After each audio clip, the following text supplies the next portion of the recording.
Hi again, just wanted to make another quick video on does hi-fi have to be expensive? How much do you actually need to get going? Do you need a huge budget? And guys, the answer is no. There is a hell of a lot of expensive equipment out there. Is it needed? No. But the more you get into the hobby, the more you might find you might want to upgrade some stuff. But it doesn't need to be expensive to start off, and you don't need much to start off. So I'll just run you through a few things and kind of your main areas that you want to start with. Okay, guys, so uh, the bones behind any hi-fi unit is your amplifier. I've got a great amplifier here. It's an Onkyo 9150. Again, some people will say the Onkyo brand is very consumer stuff. It's just cheap, sent out there for the mass market, should we say. It's not high-end audiophile equipment. Guys, what I can say is it's up to each individual what they like, what the sound of what they're hoping to achieve. Like, I can highly recommend any of the Japanese equipment. It's it's great value for the money, and it's to me the Japanese are one of the leaders in home audio equipment. And I don't care what anyone out there says. It's they've been at the leading edge of hi-fi equipment right from the start. Like for me, the golden age of hi-fi equipment was all the Technic stuff that came out of Japan in the 70s and 80s. Like even today, that stuff is high quality stuff, super sounding. So if you're looking for something cheap, go for maybe one of the Japanese brands, Technics, for example, Sony, Yamaha, you name it, any of the Japanese stuff, you can't really go wrong with. Now, as I said, your amplifier should be probably your main starting point to look at. They all come with loads of different features. Now, a, a lot of people talk about preamplifiers, and this is really only relating to turntable issues. Now, most amplifiers today, they have a preamp built in. So if you see on the back of your amplifier a phono input, that has a preamp already built into the amplifier. So you don't need to worry about that. And again, that's something more relating to turntables. And we'll go into that in a few minutes. So what I started off with on this system was the amplifier. And I picked that up on eBay on an auction for, at the time, I got it a couple of years ago. I was actually living in the Isle of Man at the time when I picked it up, and I had my own Technic system set back at home. But when I was out there working. I was out there for a year or two, and I decided I wanted a cheap enough system out there, and that's what I started with. I actually picked up that amplifier at auction, won it for £150, and when I got it, it was like new. Comes with a remote control, had all the inputs I wanted, all the outputs I needed, and yeah, that was it. That was my basic starting point with this system. Then I added the CD player onto it. Again, you don't have to spend the earth on a CD player. CD players can be got secondhand from anywhere from €20 to €200 for a good one. Like, you don't need to spend big money on the CD player. Like, a lot of people will tell you this, that, the other, but at the end of the day, it's a digital format. It's a laser reading a disc, and that's all it is.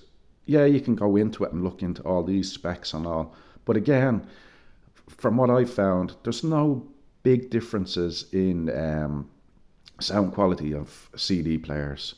Yeah, you can get these cheapy ones; they mightn't sound great. Uh, get a good make, and you should be fine. But again, you don't need to spend the earth on a CD player. Then that's what I kind of basically just had when I was in the Isle of Man. I just had me amplifier, CD player, and then I got a set of speakers to go with it. And again, I got a second-hand set of speakers. They were an old set of Technics. They were probably made mid-80s.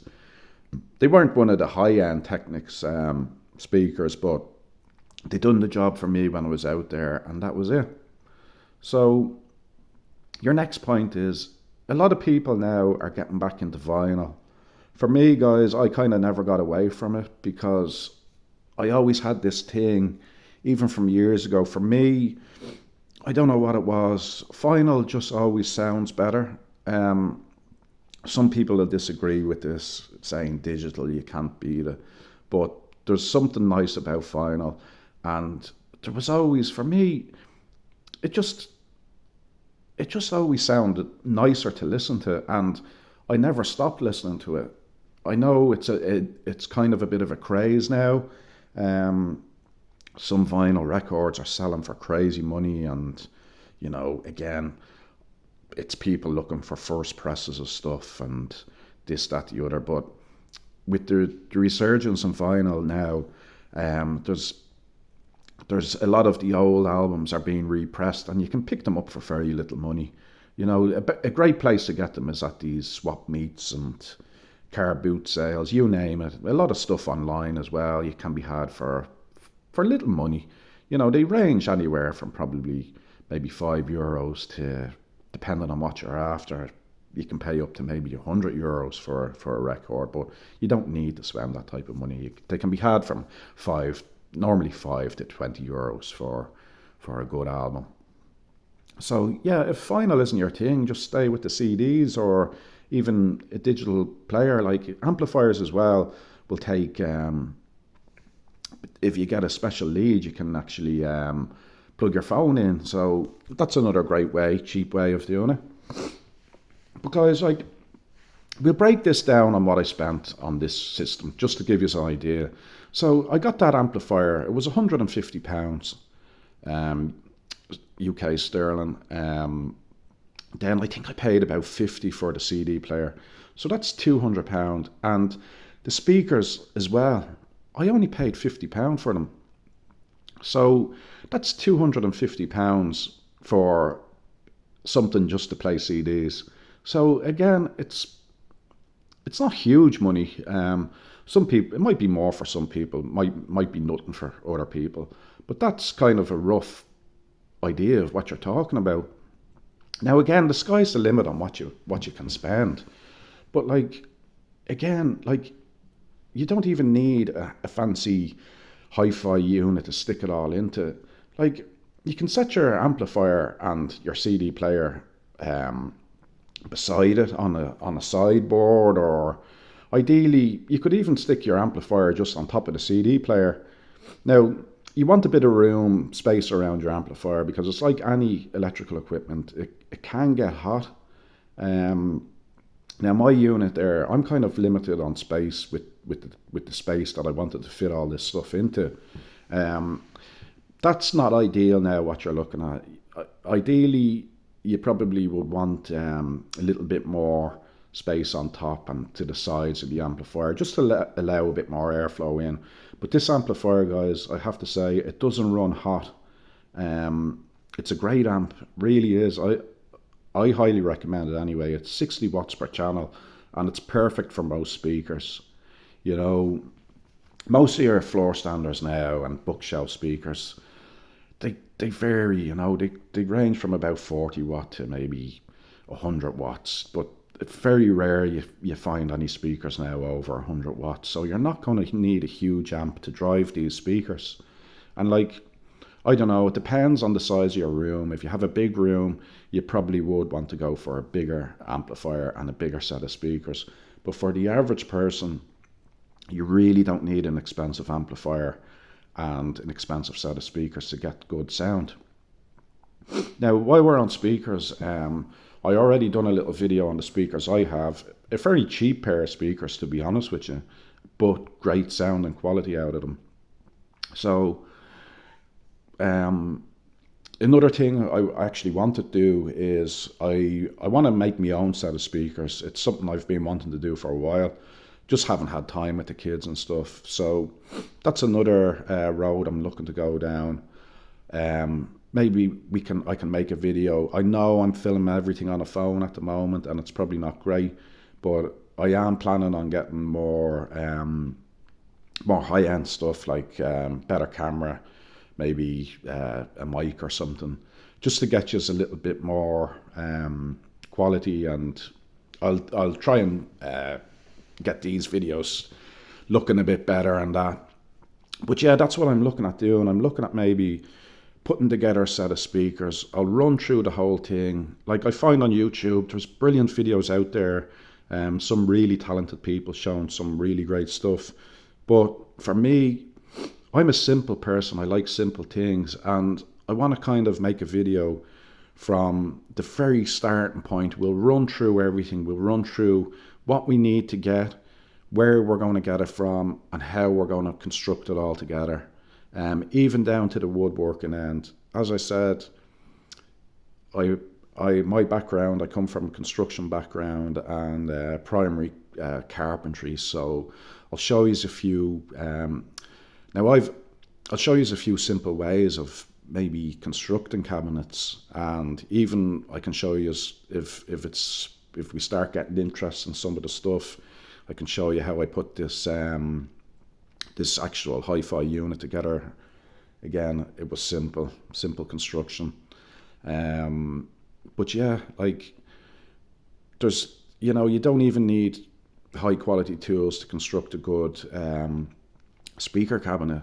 Like I've made speaker cabinets in the past for friends, for home cinema systems. One of my friends, actually years ago, he had a cinema built in a shed, and we put together. At the time, we were only young, but it was a good system and it was brilliant. Like all our friends used to come around, we'd watch movies together. It was great. It was a great time, and for what we did back then, for the age of us, I think it was top notch. But that's a different story. So yeah, that's what I'm thinking of anyway. That's where I'm thinking of bringing the channel to. I find there is a lot of good videos out there, but again, there's a lot of videos, they don't show you the whole process. As I said, there's some great videos out there. There's some great builders building brilliant stuff. But if you're like me, a simple person, and you kind of want to see it from start to finish, that's what I'm thinking of doing. So yeah, so keep watching, and we'll run through a few more things. So guys, I just wanted to really make this one to show you you don't need huge money to get a good quality sounding system. You can go through a couple of the other videos explaining about each individual component that I've made already, but you don't need huge money to start. Keep it cheap to start off with. It might be something you like, it may not. Like you can always sell that equipment on if you do decide to upgrade, or even if you decide it's something that you're not into. But for me, guys, lately I've gotten more into playing vinyl more regularly. I just find it very relaxing, and it does, you might think it's silly, but it does actually bring your stress levels down. It relaxes you. There's just something about it. You get, if you have an old record there that has a couple of pops and crackles on it from a few scrapes, you enjoy that, and it's just an easy listening experience. And yeah, it does, it relaxes you. And I think in today's world, it's very fast paced, and we do need to take time out for ourselves.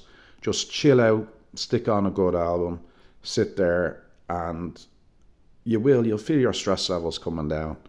Really highly recommend it. And if anyone is thinking of getting into it, do.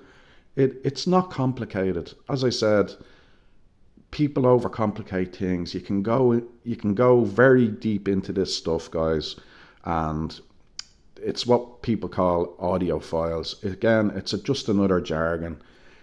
I find it kind of tend to sway people away from it. They listen to all this stuff, and it doesn't need to be complicated. Keep it simple, and keep it cheap to start off with. That's my advice. And as I said, I've run through a few videos explaining a bit more about each individual component. But that's probably where most people will start, is with the amplifier. That's my recommendation anyway. Start with your amp and build your unit around that. See what you're dealing with. So that's it. Keep an eye out for more videos coming up.